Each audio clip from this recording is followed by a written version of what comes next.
You're listening to Head, a Star Wars podcast. Two fans, two generations, all things Star Wars begins now. All right, well, hello, everybody. I'm Eric Vansel.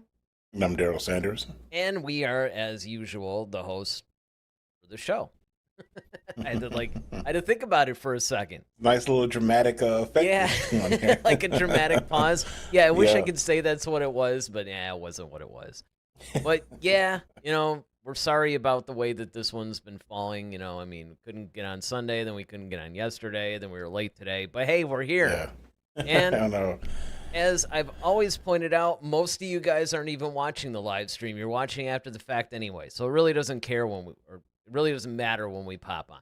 But we've popped on. So yeah, before we actually get to it, of course, Ted Adam Green, he's one of our main viewers, and he was hanging in there, but he couldn't stay as late to join us, but he did leave a chat. He basically said, I'll be sound asleep, but we'll watch tomorrow.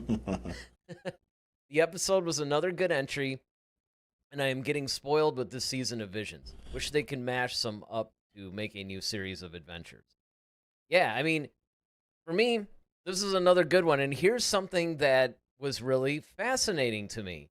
Now, granted, the story was a little bit more basic than some of the ones we've had in the past. Like, it was really straightforward. But the one thing that they did that my jaw dropped to the floor was we got this whole narration in the beginning of the episode. Yeah, that's like it a neat actually twist. gave you the Text. The context. Context, Like, yeah. I was like, wow. Right. It's not even just reading it. It's like you're actually telling it to us. Right. Like, You're telling it to us, you're giving us the whole thing. You're like putting us exactly, where this takes place. I mean, I was completely like right out the gate. I was completely blown away. yeah, that was a definitely a nice little post-Christmas gift, I guess, for us, because we're just like, like, geez, okay. Only more were like this. Yeah. At least from earlier, volumes. Yeah, absolutely. But I mean, it's kind of the same thing. Like I said, I've just they've spoiled us so much with this season that I went from in volume 1, basically not looking forward to seeing the next episode, just sludging through it, And I want to see that next season. I mean, the next volume. Right. And then season 2 or volume 2 came along, and it was like, okay, well, you know what? There's some actual good episodes here. I'm kind of into this. But you were still, I guess, uncertain would probably be the best way to put it. But this season, I mean, it's pretty much been knocking it out of the park, like from the very beginning. And it just, because this is another one. And Ted, actually, when we all thought we were going to be on Sunday, Ted chatted in a few things. And one of them, besides the fact that he also pointed out the context part, by the way. But the other thing was, he pointed out how this could be another spinoff, right? Like, this could be, like, you can make you could follow this character, yeah, like a whole new almost series. like another Ronin. Yeah, right, exactly. And it just blows my mind how not only are they able to finally make good episodes that you can follow, that have a story, that are well written. And again, the animation style is very, very similar to what we've gotten in the past few episodes. So there's also somewhat of a consistency in this volume too.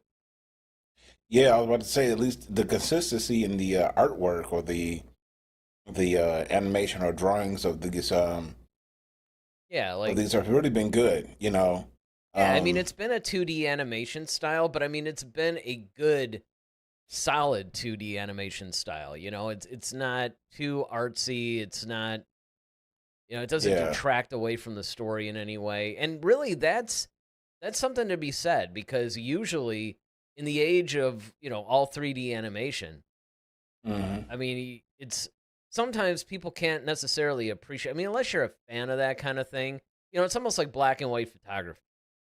Yeah. Right? There's people who are a fan of black and white photography. Like, that's their thing.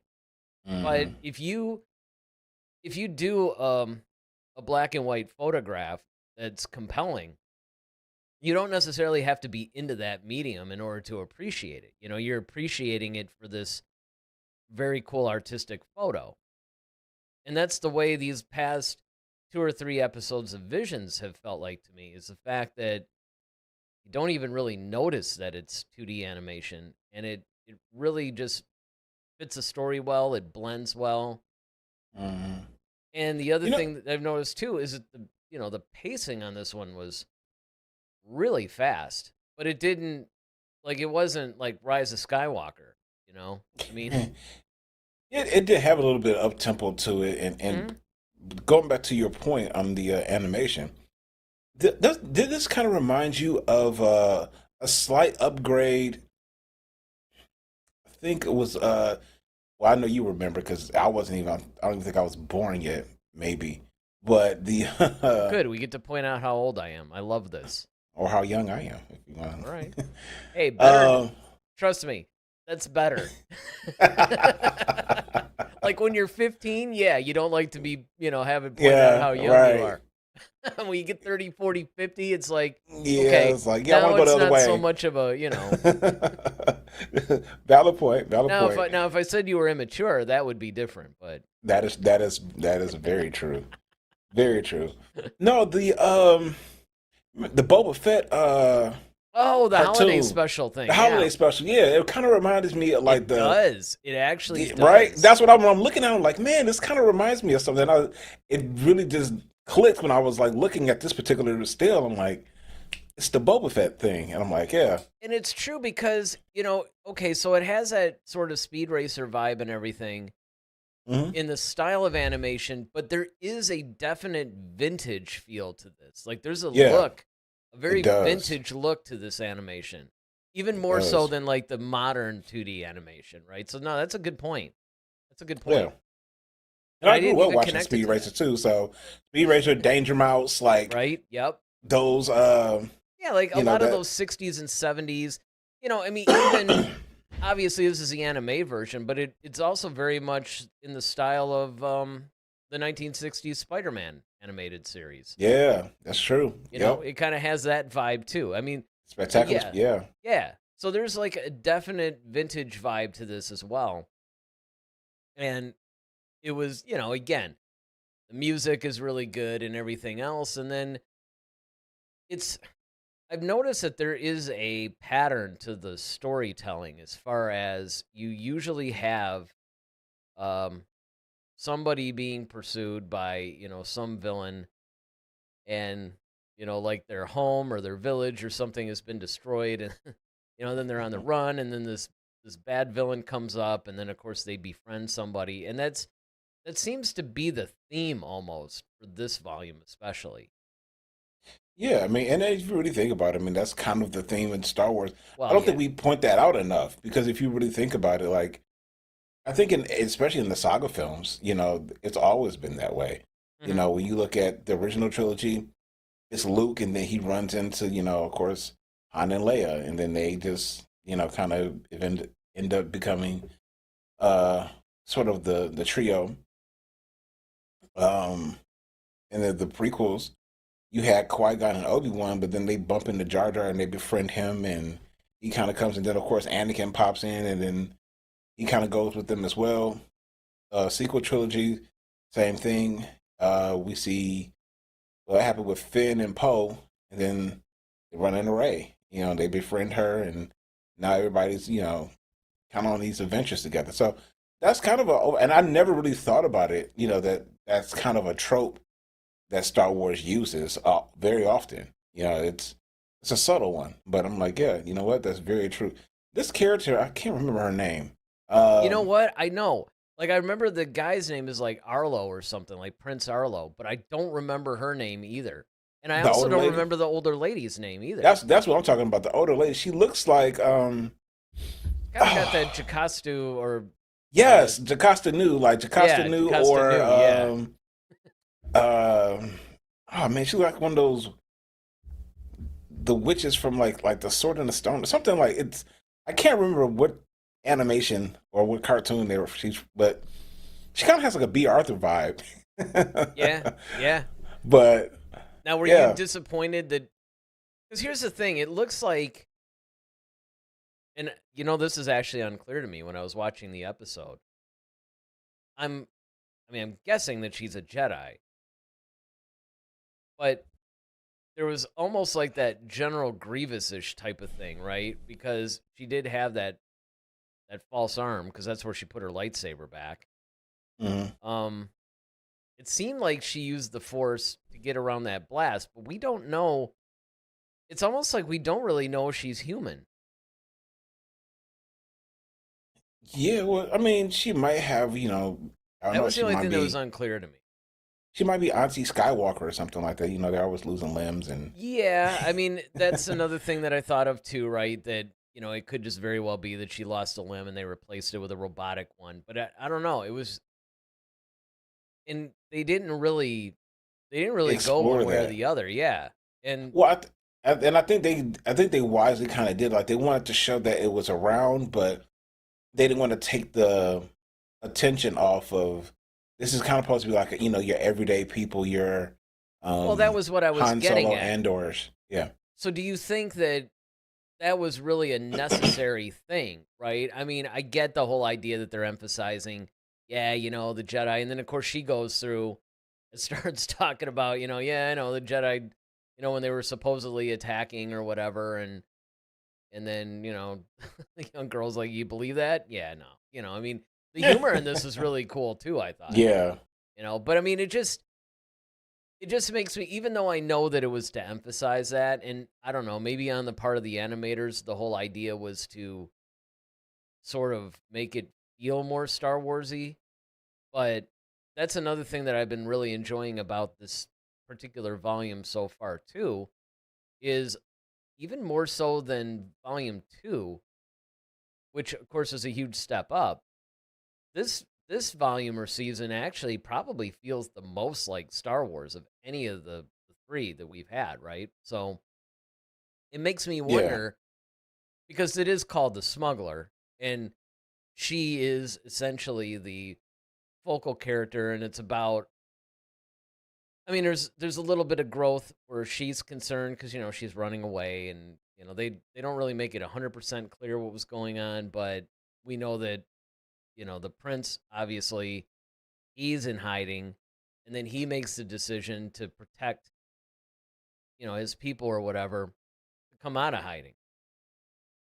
Now the question is, do you really think that they needed to bring a Jedi in this, especially when they went through the trouble of saying, yeah, they're gone or whatever?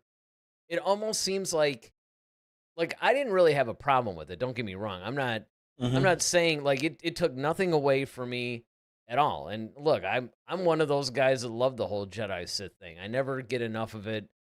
I love it to death. But I'm just thinking in terms of intent, because even if you look at a lot of synopses that are online, they all point to the fact that one of the things that episodes like this are doing is showing you, let's show a different, not a different spin, but like a different group of people, right? It doesn't necessarily have to be like the Jedi versus the Sith or anything like that. It could be smugglers, it could be pirates, it could be criminal underworld bounty hunters, all that stuff. Non-force using, basically. So Yeah. it almost seems like they kind of rely sometimes, like, well, we got to make it feel like Star Wars. Yeah, we better throw a lightsaber in here somehow. But I don't know if it was 100% necessary for this particular story. She could have just been a butt kicker, which she was. I mean, you saw her hand-to-hand combat skills. Oh yeah. And She they was no could have left slouch. it at that. Now, Mhm. I don't know what, maybe there was a deeper point that I missed. I don't know. Yeah, I mean, I might have to watch it. I might have to watch it again. I mean, I've watched this thing like 2 or 3 times already. Because I don't know. First of all, that's another thing, by the way, that I want to point out about these particular, at least this particular volume, is that finally a Visions season that's actually rewatchable. Like Yeah. there's Yes, been a that's a couple of very valid times. point. Yeah. Well, I mean, you brought it up yourself in the last couple of years, Hmm. actually, when we would do this, is that, if our show, say, was on, because it used to be on Fridays, And sometimes episodes would drop well, they usually drop the whole season at once, but you would basically watch it like a few days, into something, and then not watch it for a while. And then you're like, crap, we got a show to do. I better watch it and refresh my memory because it's been a minute. Mm-hmm. And then you watch it again. And then, of course, usually not only does it refresh your memory, but a lot of times you pick up additional things. Well, the point being that usually it's like, man, I gotta watch this again. And of course, this is before, we had things like AI that could just, hey, give us a synopsis on this episode or something and, actually come up with a cheat sheet so you could just like bluff your way through it. We didn't have it when these things first came out. So it's nice in a lot of ways that we finally have a season or a volume, as they're called here, that has a bunch of rewatchable episodes. So yeah, I would say, rewatch it. I mean, even if we, briefly talk about it, for the next episode. Yeah, I mean, volume 8 or episode 8. Well, to your original question, though, before this one was, were the Jedi necessary for, little Jacasa Nu over here? That's what it's gonna call her. It's so David of us. I know, right? At least ours is a within universe. She was like, Dorothy Zabornak, Right. That's what he would call right. her. I mean, I just don't understand why, for some reason, and I know you've had the same issue. It's like, I'll remember like 30% of the characters in these things, even though I'm actually enjoying it. Yeah, it's just, I think this because they're so fleeting and, it's like we're on to the next thing. It's not really, right. They're not really building upon the characters. Kind of thing, It's a one and done thing. So you're not really that, we're invested for the moment. Then after it's gone. It's like when you study for that test, after you pass it, it's like, okay, I forgot all the information I studied for. Yeah. Not to say that's how I got through high school, but let's move on. But to your point, I think it was a presence thing, right? I think they just want to have the presence of the Jedi looming, but you really don't have to have a whole arc built around it. It's almost kind of like when we've seen other things when they want to talk about the Empire, or they'll mention Vader or the Emperor, and it's like, oh, he's around, or this is during that time period, but we don't see him. But it's like their presence is felt. And I think this is another situation where, you have a person that's in theory or hypothetically a Jedi, but, excuse me, but we just, we don't really see her doing Jedi stuff. She's not talking like necessarily like a Jedi. She's not. No, the only thing that we saw, obviously she busts out the lightsaber and she's got very Jedi-like reflexes.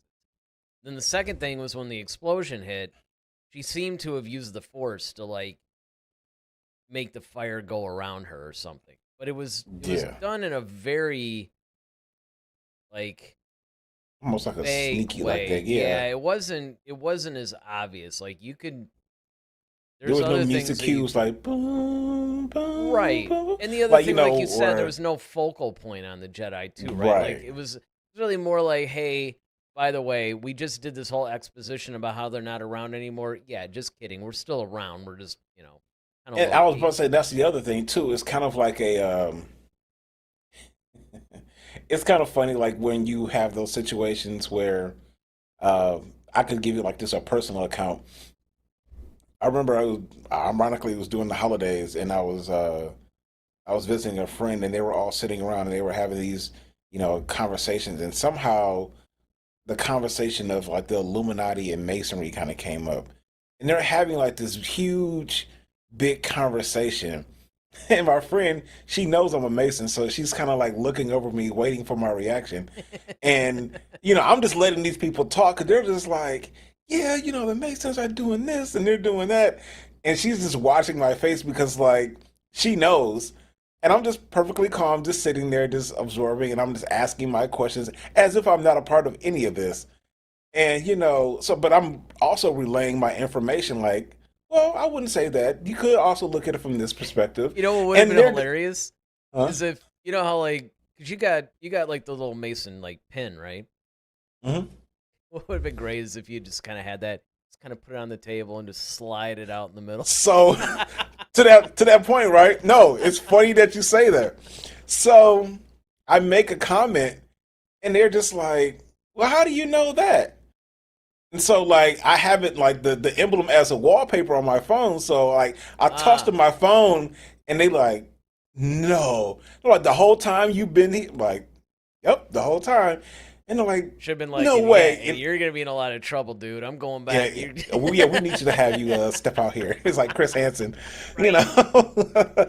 But and that's kind of how I felt like about the whole Jedi thing, like where because Ahsoka was kind of doing stuff like that, when they were showing was it No, you're right. Season Tales of 7 of the the Clone Wars, I think, yeah, yeah, oh, yeah, okay, where she that's what it was. basically was like, she would help people, she would do stuff, and She was on that farm land, she was helping those farmers, yep.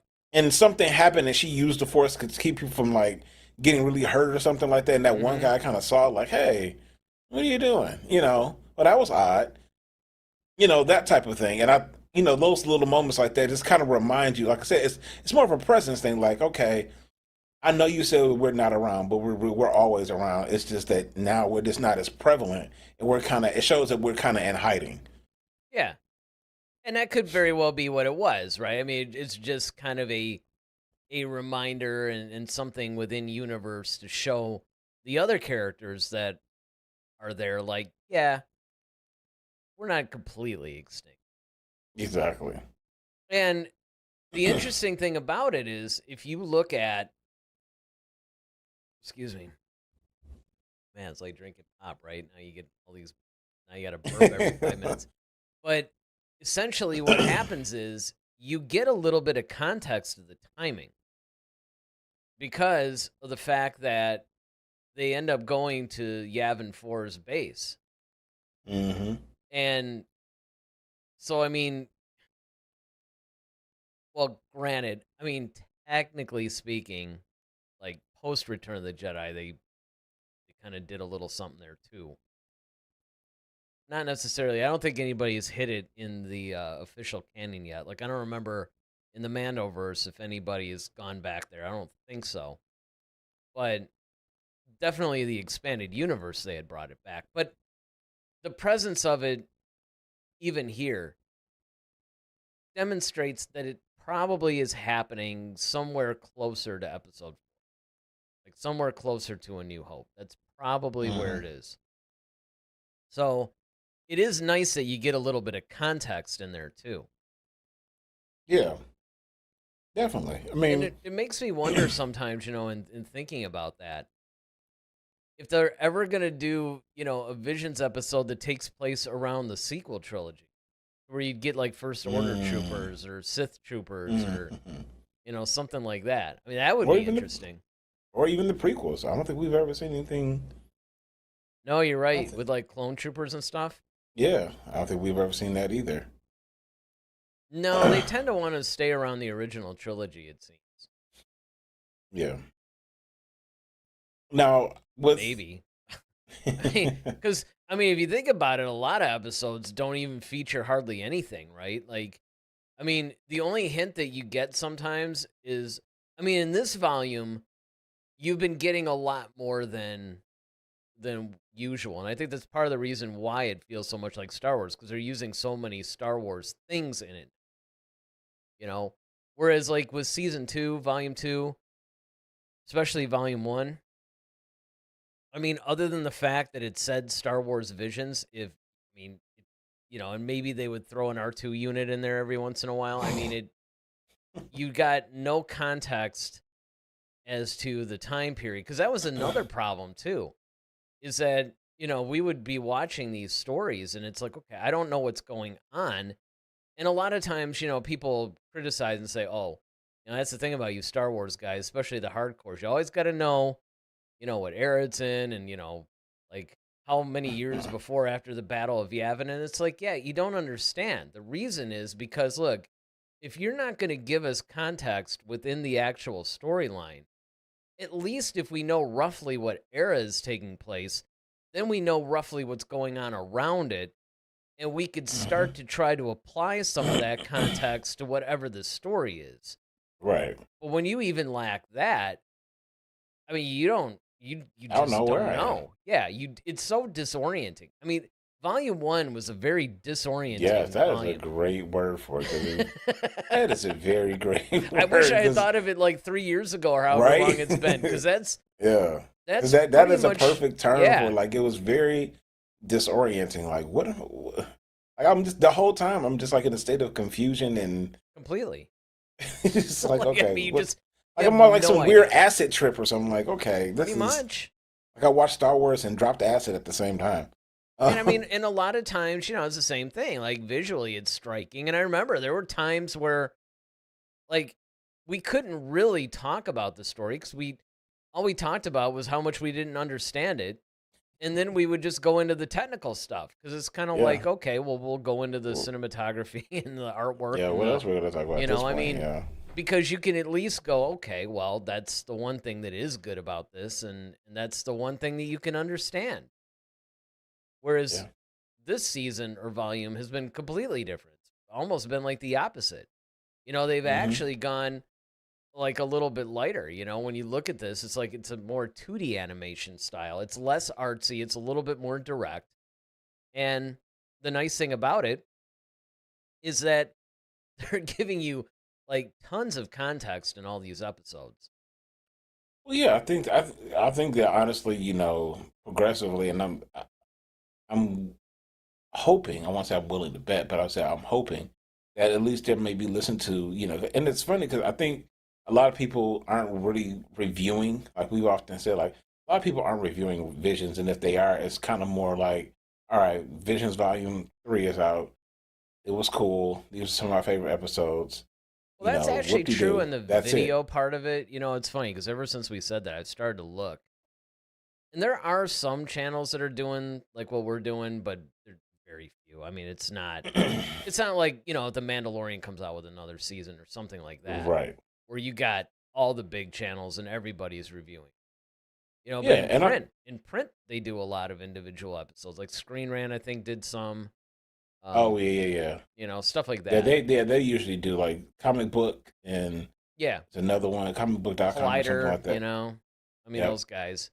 Yeah. But I think that's the thing that Star Wars may have done is that they're actually listening to the fans, and maybe they're like, okay, guys, let's dial some of this stuff back. It's cool, but let's kind of smooth it out a bit, with our visions, and let's actually,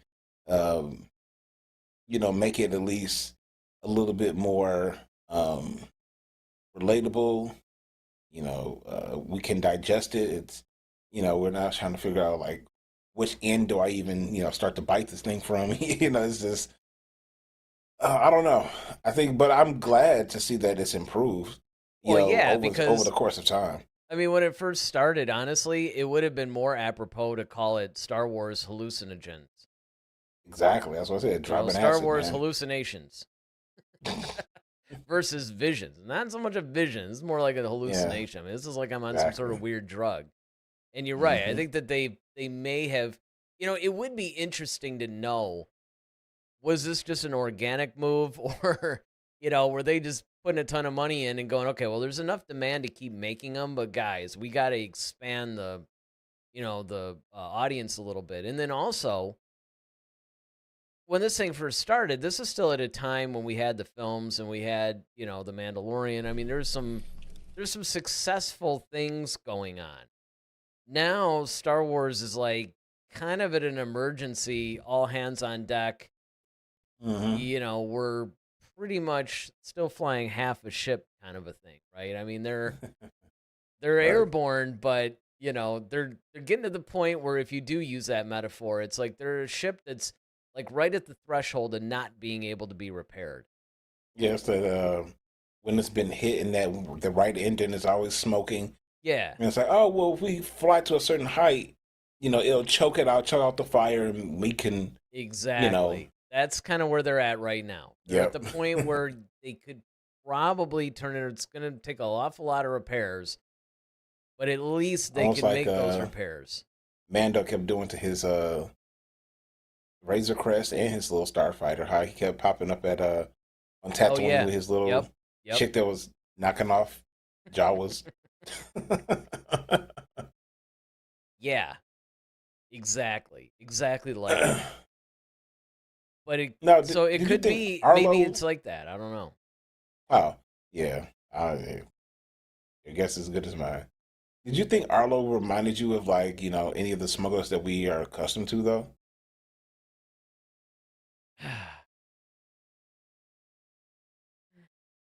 It seems like there was one, but I mean, honestly, I kept singing Aladdin songs every time, make way for Prince Arlo, that kind of thing. Like, because it kind of had that similar vibe, right? You're on the run, you're disguised as somebody else. Then you make this big reveal when I mean, it kind of followed that plot line, honestly. And so then I started singing the songs. What? Plus Ali and Arlo, you can interchange. So I have to confess, I was basically singing a lot of those songs to myself. Eric, you're doing a whole musical. 1/10 of how this went from. Exactly. All he do like a little monkey or something like. That's it. I mean, it just. That's funny. It was starting. That's probably why I had to watch it a few times because I started to get distracted, right? And I mean, that's kind of the nice thing about it is that it reminds me more of like the type of characters you would see like in Aladdin or things like that. I don't know if I would directly compare it because even character wise, you'd almost say, well, he's kind of like how Boba Fett was when he was younger, but he's not really, he doesn't have that personality though, right? He's not. Yeah, he's not as, the young Boba was like kind of vicious and kind of. Yeah, he was right. Surly. Even his dad's almost like, dude, what are you doing? Relax, man. He's like, get him. He's like a little bloodthirsty. Fire, yeah, exactly. Kid. And then he's like 15 years old trying to kill Mace Windu every 5 minutes. So I mean, there is definitely a personality difference there, but you could say maybe like a similar look or something.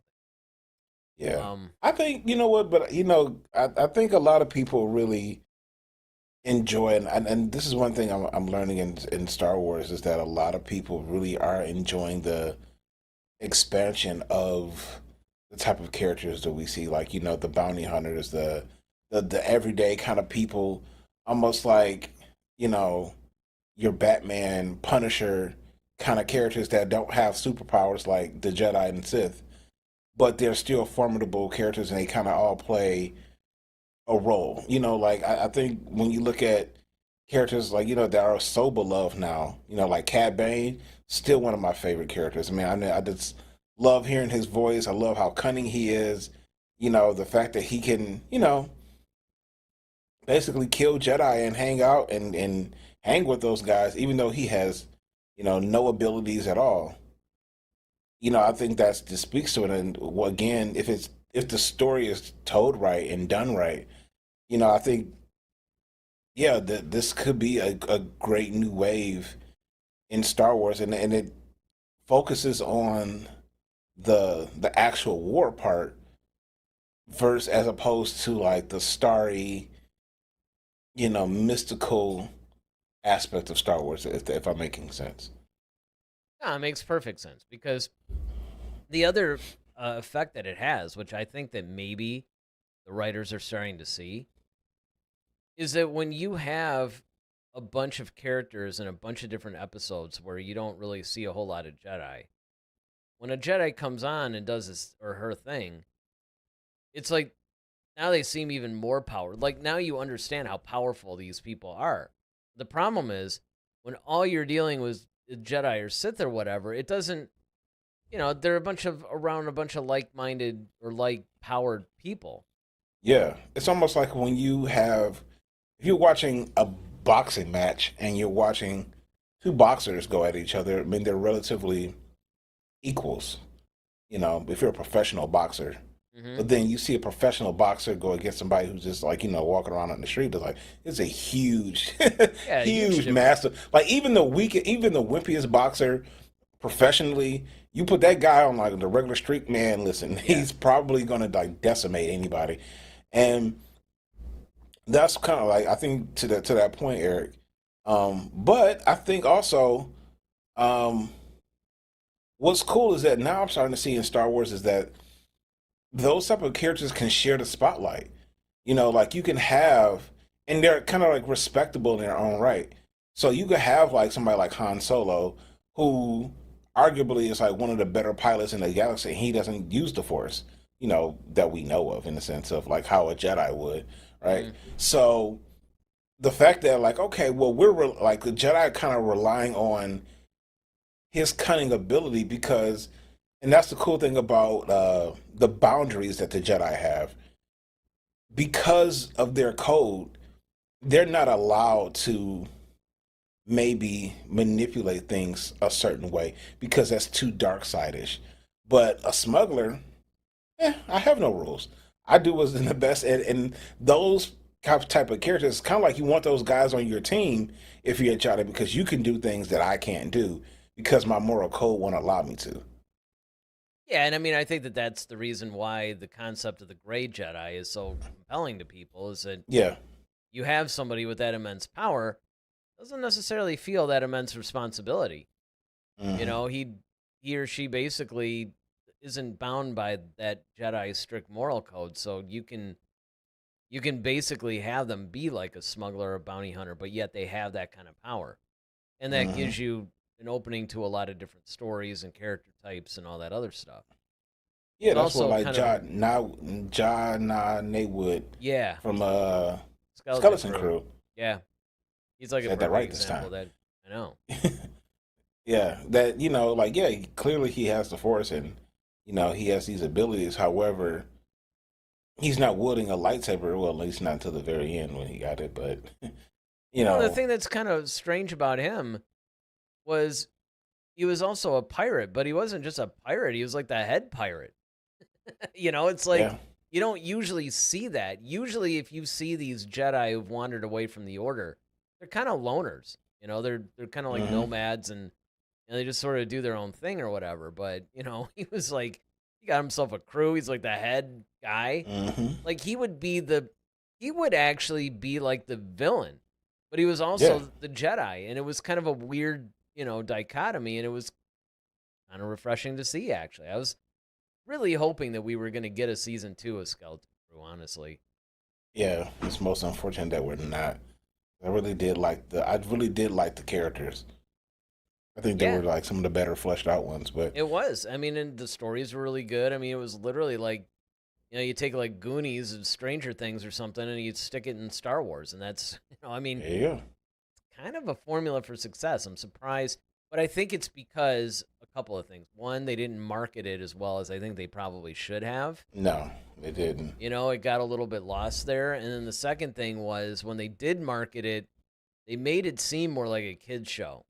And so I think people were thinking more in terms of like live action Resistance versus Hmm.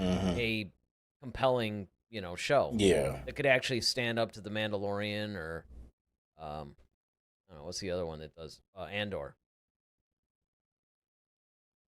yeah. I'm with you again, 100%. I think when you look at, um, you know, s- things like Skeleton Crew, and even with this, with Visions, it's a bunch of kids running around, and there's always like some Yeah. adult that's just kind of like, okay, you sure you know what you're doing, and they just kind of along for the, it's weird it's got to be weird for an adult to be like, oh great, like I'm trusting this 12-year-old to like save my life here, and or I believe in them, if you're like this the old lady,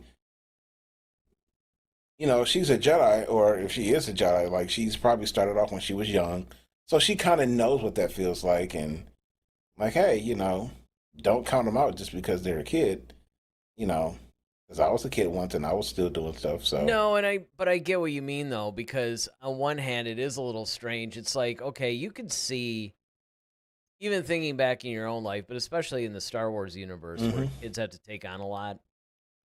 And yes, on one hand, you want them to have that responsibility and all that.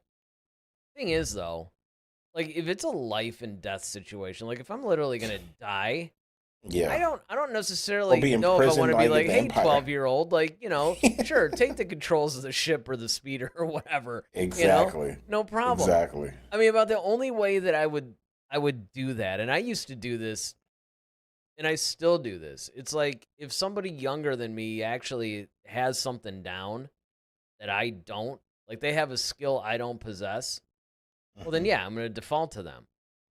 Yep. And so consequently, even though technically she could use the Force if she is actually a Jedi, yeah, it's almost like, well, if I'm not really good at like driving or flying or whatever, it's like, okay, I don't really have much of a choice. Like if I do it, we're definitely going to die. If the 12-year-old does it, we might have a shot or something. And the other thing to note too is that, the girl, I don't even think they ever mention her name. I don't know what her character's name was, but she obviously has been doing it for a while. So yeah, it's like she's young but not inexperienced. almost like what was it, Doesn't sound KB and Yeah, actually, yes. and what's Very her face much. Or, and not Rain. It's No, I know, like the main girl, KB's like, yeah, the one that was like kind of boss. feisty that was always giving. Yeah, Right. The one that was always getting down on whim. Well, David says, "Hello, gentlemen. It's Star Wars Day, dude. It's more like Star Wars night. We're pushing this pretty late, actually. But we're glad that you're here. Yeah, you looking it up? Oh, you're looking it up. yeah. Because it's gonna drive me nuts, and it's like a simple name too. It's something that should be easy to remember. But for some reason, we never. I used to be so good with names, and now, not so Now look much. at us. Yeah, well, I usually try to say that it's not age, like I deny it. Like, no, it's not age. It could be age. I'm not saying Right. it isn't, but I'm hoping it's. Well, this is the part of our lives where we always, we couldn't wait to start blaming things on age. Like, oh, I'm old. So, hey, what do you want? Well, I just Remember- realized it. I didn't even think about it, although it doesn't really affect me much because I have the A-list for AMC. But maybe other theaters, a lot of those are like 55, where you start getting that senior movie theater discount. I have arrived. There you go. It's kind of like now you're looking around going like, yeah, that early bird special looks kind of tempting. I mean, it's start trying to see all the things that you qualify for. Yep, start trying to board planes early. Yep. I mean, look, the last time, people couldn't wait to turn 18, then they couldn't wait to turn 21. Yep. But there's really no magic It was age like- until you hit 55 and then 60 and then 65. And discounts start unlocking. It's like some weird geriatric video game. Right. Got the expansion pack. Exactly. It's like, oh man, I'm I'm almost at the next level. I'm gonna unlock this new, like treasure or something. Gleenu What? is the older woman Okay. from the Visions episode. I was like, yeah, I didn't think that was the girl. Oh, no. I was like, what? I know I Yeah, didn't. like, I know you're right. I know I'm I not- didn't go through like right. reviewing, how many episodes was that thing? Like 6 or something? And it's like, nah, dude. Burn. That's her name. Burn, yes. Yeah, I knew it was like a Plant or. Well, it was like a one-syllable name, like Whim. Oh, yeah. And I'm surprised, I forgot that, because remember, teacher, Fern Katz. Oh, yeah. Yeah. A blast from the past. So Gleenu is the old lady, huh? Yeah, Gleenu is the older Old lady. lady, From, watch. She's probably like 48 or something. Like, well, the character. In our defense, we're talking about the character. No, that's what I mean, though. It's like, Oh, you mean they like the might have, actual? like they might have just drawn her. Like we're all saying she's old or whatever, but if you talk to the guy that actually drew her out and stuff, no, she's like a 49-year-old woman. That. Although I have So gone through that Cheetah time is period. the. You know what? This is kind of like an off the subject thing, but it just reminds me of. I'm looking, like, I'm scrolling through social media, right? And you start seeing like these 50, 60, year olds or whatever, and it's like, wow, they all of a sudden look hot to me now. Like some of them. And I'm like, okay, it could be one of two things. It could be because a lot of people nowadays are looking younger and looking better than they used to at that particular age or something. Yeah.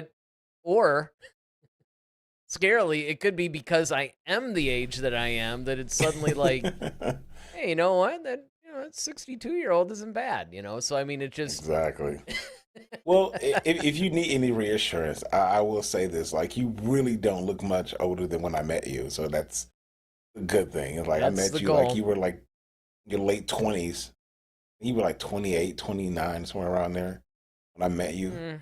Yeah, what year? Maybe 27, 98. Yeah, 28. Well, Yeah, maybe, like you said, maybe 27. Depends on when in 98. yeah. Pre-August or post-August. Post August. Was it? Yeah, yeah. It was Right. post August. That would be 28. Wow. Yeah. It's kind of like the other Few Good Men line. We go back a while. Right. Yeah, that we do. That we do. But we still don't know the younger girl's name? Oh, Cheetah. Really? So there's Did they even say these names in the episode? well, it's like, former royal palace, a pink-haired female smuggler named Cheetah walks into an underground canteen and confronts a Sakayan named Bacon or Bakken. Or I hope it's not Bacon. I hope it's not either. That would be such lazy writing. But it's like BA'Ken. No, it'd be Bakken. I hope it's Bakken. Yeah, me too. If like certain people were on like some of our more Oracle style chats, like Grandmaster or what was the other one? The other guy that constantly like writes in and corrects us all the time. If any of those guys were on, they would be able to tell us. Oh yeah. It's like maybe even Dwight. If Dwight was watching, he sometimes comes through. Yeah, Dwight will sometimes do it. Yep. It's funny when I think back to all the regulars that we've had at different times. Yep. And like, you kind of wonder what happened. Yeah, DP Dishy, that was another. He was the original Twitch guy. Yep. And yeah, he was all about us, and then he stopped. I'm worried about Ronaldo because it's not like he just got sick of us. I mean, he, maybe some circumstance where he's not online, or, hopefully he's okay. Yeah. But yeah, like Voyager, she kind of disappeared. Boathouse Comics and something. Oh yeah. Remember him? Oh right, yes. Yeah. Boathouse. But I mean, a lot of these guys have kind of fallen off. You know who hasn't fallen off? It's David. He says, "You age well for your race, Mr. Vansel." Pound canceled. That's right. Well, you can't crack when you're a cracker, dude. I mean, just saying. I could take that so many. I will see you're canceled and raise you. Oh my god. Oh, I gotta one up it. That's Dave Chappelle worthy right there, man. Yeah, well, he's one of my favorite comedians. Yeah, Bill Burr's another one. Bill Burr's another one of my favorite comedians.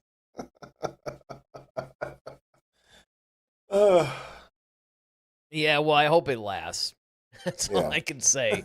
I hope I can hang on. Let me hang on. Let me not fall apart before I get married. That would be the thing.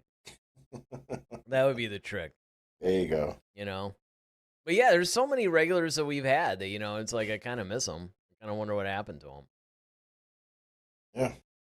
So the girl's Well, name is always... Cheetah. Yeah. Chita. Okay. It's got to be Cheetah, not Cheetah. Cheetah. Yeah. Could be. They never mention her name in the episode, though, I don't think so. I don't either. That's another thing that gets frustrating sometimes about Visions, I'll be honest. It's the only criticism I really have at this point. Is the fact that they still, it's not like there's only a few characters. Well, lately it has been, but usually they'll bring like a gang of people in. And you're like, dude, I have no idea. I mean, at least, like, remember Rogue One? When, like, within the first 10 minutes, you visited, like, 6 planets or something? Man, yeah, they pop, man. But at least they had the presence of mind to, like, pop the names up. But still, indeed, yeah. After, like, the third one, you're like, dude, I'm not going to remember this. You're doing this, like, within the span of a couple of minutes. No, that's 100%. Like, this thing should have come with, like, a little guide or something. Scarif, I remember, like... Well, and then, of course, repeated viewings and stuff like that, and then when they bring things up like that. But, dude, I mean, you can't remember all that stuff. Unless you see, like, some of them I read in the book. Like, I think it was in Catalyst, maybe, or... Yeah? Catalyst? Catalyst. No. Although Catalyst, the book, you're talking about the book, right? The book, yeah. It did have a gang of characters, though. Yeah, that's what I'm saying. And the thing was, I actually I read Catalyst before Rogue One came out. Like, I managed to finish it before it came out. Yeah, I didn't read it until after it came out. Yeah. Which, really, I don't know. I guess other than maybe the initial impact, right? But it's almost kind of like watching the prequels, after you've seen the original trilogy. I mean, it just goes back and informs, and it's almost like if you read Catalyst before Rogue One gets a lot richer because, the way that it hits you. Whereas the opposite is true. Whereas, okay, you read Catalyst after seeing Rogue One, you're like, oh, it just, I don't know. It's almost like both experiences are different, but they're very similar in a lot of ways. Yeah. I got to ask you this question because I know David's watching.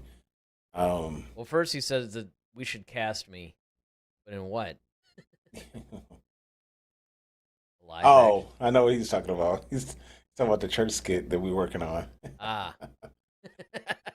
I have to tell you about that offline. You'll actually get a kick out of this. I probably will. But, no. So David was under the impression that Luke Skywalker was the chosen one and not Vader. He always wanted to know what your thoughts were.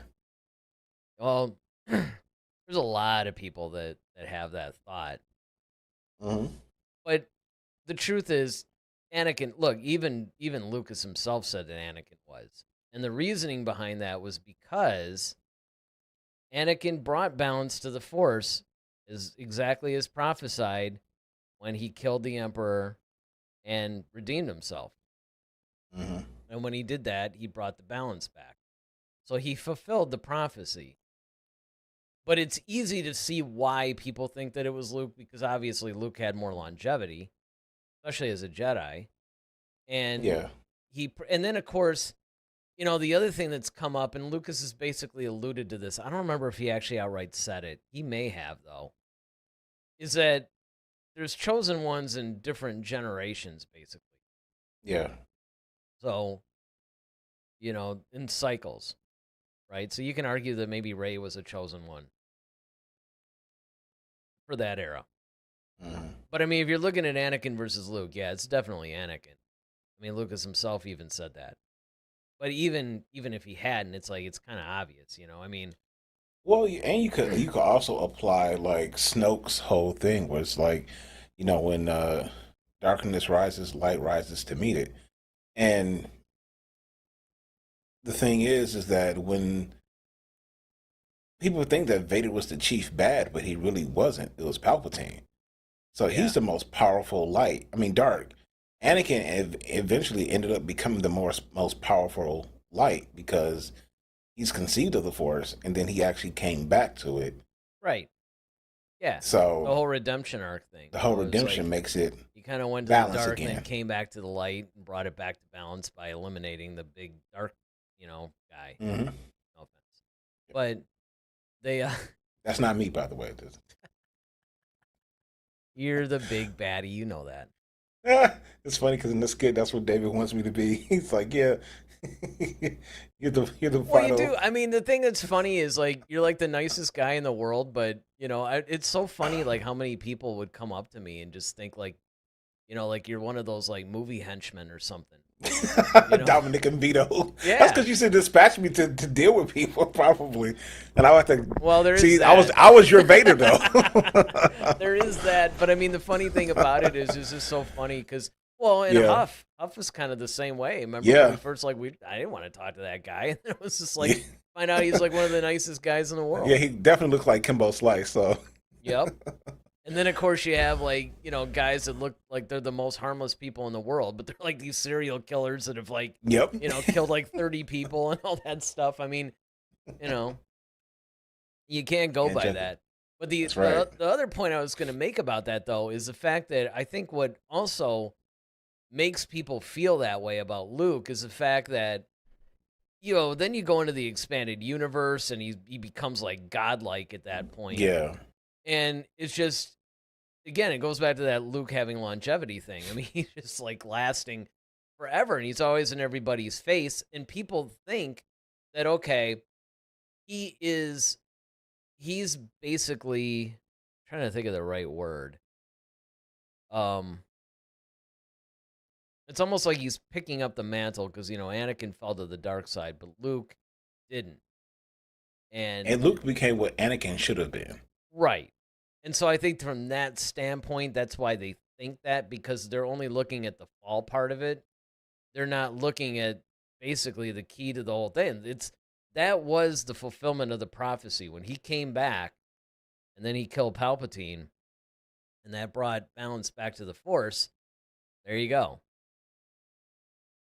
Now Yep. you can make the argument that, all right, Luke is kind of the next one. Yeah, I'll probably say like he's probably the next chosen one, like after his father. Yeah, and I guess you also have to figure out. I don't know if this has ever been answered, and it would really be more of a George Lucas question. But you'd have to figure out, like, well, at what intervals do you have? Is it like a situational thing? Like, can you get another chosen one like 10 years later if like circumstances, dictate that, or is there like a period of time where the Force goes, hey, let's get another chosen one going. So David has a question. He says, so Palpatine's death helped balance the Force. Vader's redemption wouldn't have balanced it on its own. I mean, it may have, but the only problem with it is him coming back to the light side doesn't bring the balance to the Force in that particular situation, because Palpatine was so powerful and so dark. I mean, I guess you can make the argument that, okay, he comes back to the light, his power almost matches, and there's a balance there, but that wasn't the way Lucas saw it. Yeah. Plus, I mean, I think with Vader, it's kind of like, okay, yeah, you have to be redeemed, but then you also have to do something. Like that's why Right. Obi-Wan said it in Revenge of the Sith. It said that you were supposed to destroy them, not leave in the darkness. And so it's like, that was the proof right there. That's like he had a purpose. That was what he was created to do, was to, destroy the worst of the worst. Yeah, and if you think about it, had he never fallen, which is part of the reason why I think Palpatine was like, oh, I better get this guy on my side, because, he knew. It's like if Anakin had gone forth, He totally would have just as a Jedi, but well, he was going to do it anyway. And I think I mean, Palpatine was aware of the prophecy as well. oh, 100%. So because he knew that, he was like, okay, if I can, and that's why when Luke popped up, he was just like, oh crap, and there's another one. Right. That's from the, and you're like, direct. the Force is like, okay, I see what you did there. So it's like, okay, you took me. Yeah, like he's looking at the Force like, okay, well, you took Vader. Okay, well, I'm going to bring his son into the picture. And Palpatine is like, okay, how do I play this? Well, one of them's got to die. And if I could turn the other one, so either I could turn Luke, who's healthier, younger, he's, more powerful, or he has the potential to be more powerful than his father. I would rather have that version, that model. See, that's the if thing. He kills Vader, then it's like, and he takes his place. That's why he said, like, take your father's place at my side. Like, right, later on. But if you think about it, that wasn't his original intent. It was Vader that convinced him to do that. If you look at that conversation in Empire, Palpatine's like, hey, man, the son of Skywalker has to die. Yeah, he can't be a Jedi. That can't happen. You got to go kill this guy. Now, and Vader, like, well, at that point, he could be a powerful ally. Right. Because Vader's thinking, like, crap, I don't want to kill my kid. So it's like, nah, I better think of something. Oh, I know. Hey, or he's thinking like he still wanted to overthrow Palpatine because of what he did to him. It's almost like you have permission to train him now. It's kind of like, right. And he's like, well, if I get my son on my side, like, look, that's why he said we can rule together, the galaxy together as father and son. Like, look, we can just get him out of here, and then we can kind of what he did say with Padme, we can make the universe where we want it to be. So, yep. And didn't exactly go as planned, but exactly. All's well that ends well, I guess. One. So I mean, and that's basically how it went down. Now I'm really curious because this is episode 7. We only got like 2 episodes of Visions left. Mm-hmm. So now I'm really confident that this is a slamming season. I'm not worried in the least on the remaining episodes, especially there's only 2 of them. Mm-hmm. Well, like I said, much like our Lions, they could screw it up at the end. They could, but and I'll say this, that if they do, I don't think it'll be bad. And like, I think if anything, I think what we might face is something that maybe doesn't live up to these last 4 or 5. But yeah, I'm hopeful that, these next 2 are again just slamming just like the other ones. And if they are, well, then I'm going to really be looking forward to a volume 4, which I never in a million years thought I would ever say about Visions. I hear it. Well, I guess this wraps this one up. It does. It wraps it up. I mean, it's amazing that we can, usually our show's always around an hour, right? And every time, even the shows that we like with these things, I mean, they're only like 20-minute episodes basically on average. And and especially because the storylines, even though there's a lot to get into, obviously, the storylines are so sparse that you sit there and you think before, we're doing this show, it's like, well, how can we possibly talk about this for like an hour? We could have reenacted the show in 20 minutes. So, I mean, it's just one of those things where it blows my mind, but it just goes to show you, like I look forward to doing this. Like the last 2 volumes, not so much, it's kind of like the only thing that I look forward to, especially with volume 1, especially when I'm watching this, because I'm like, oh man, not this again. And then I'm like, ooh, Daryl's going to hate this. I can't wait to hear him go off on this. That was the only joy that I would get out of it. Right, like, oh, I can't wait to hear him sound off on this. Because there'd be certain episodes where I'd be like, oh man, he's going to have a meltdown when we get on. Like, if I'm confused, I know he's definitely like, what in the world? It's just one of those things that, you just look and go, oh, he's going to hate this so much. Yep. He's got to be like the fuse and just walk away. Yeah, pretty much. It's like, hey, man, what'd you think? Yep, and just walk off. Yep, there it is. Yep. But I'm happy to say that's not the case anymore. That's true. I mean, it definitely has gotten better, so I'll give Visions his props where it's due. And I mean, you know what? It also helps too, because I had put up a poll before because I was trying to get us out of it the whole time. I know. I saw that. And then, of course, the recent poll that I did, I'm like, well, I mean, I enjoy doing it week to week because you can really dig into each episode. But being that Visions isn't exactly the most popular of the Star Wars series, is like, oh, we're going to basically like tie up like a little over 2 months in reviewing this. So it's kind of like, I want to make sure. And yeah, does it get as many views as a lot of our other shows? No. But I will say this, it actually gets a decent amount and it's consistent. Like, it doesn't vary that much from episode to episode. So the people that are into it are into it. So it's like, all right, we can always take one for the team, but at least it was an enjoyable experience. So I am looking forward to see what episode 8 has in store for us when we do that. Should be this coming Sunday. I always hesitate to say that now because just the way things tend to work out sometimes for us. But all things considered, that's the plan, is to be with you guys this coming Sunday at 8 again and reviewing Visions Volume 3, also Season 3, Episode 8. All right. So I think with that, we'll wrap up this show. Don't forget, of course, to hit that like and subscribe button. You guys already know. The algorithm really likes it and actually puts our show in front of a bunch of other people. Hit the notification bell. I mean, I'm always joking, but I'm not joking because, look, it's like, what? When do we go on tonight? Tuesday, right? 10 o'clock at night. I mean, you never know sometimes. Some weeks, because of schedules or, circumstances that we can't control, it's like, look, we can't just do our normal time. This is not a full-time gig for us. I wish it were, but it's not. So you might want to hit that notification bell so you know when we're going live. All right.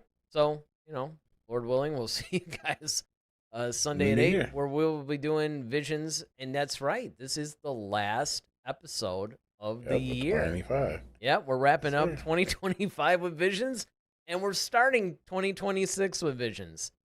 Mm-hmm. So hopefully you guys, have a happy new year and can return bright and late, yes, with us Sunday. All right. With that, I'm Eric Vansel. I'm Daryl Sanders. May the Force be with you. Always. Head to Head, a Star Wars podcast. Be sure to follow us on Twitter @HeadToHeadSW. Submit your questions for our next show. Visit our official website at headtoheadswpodcast.com. Until next time, may the Force be with you, always.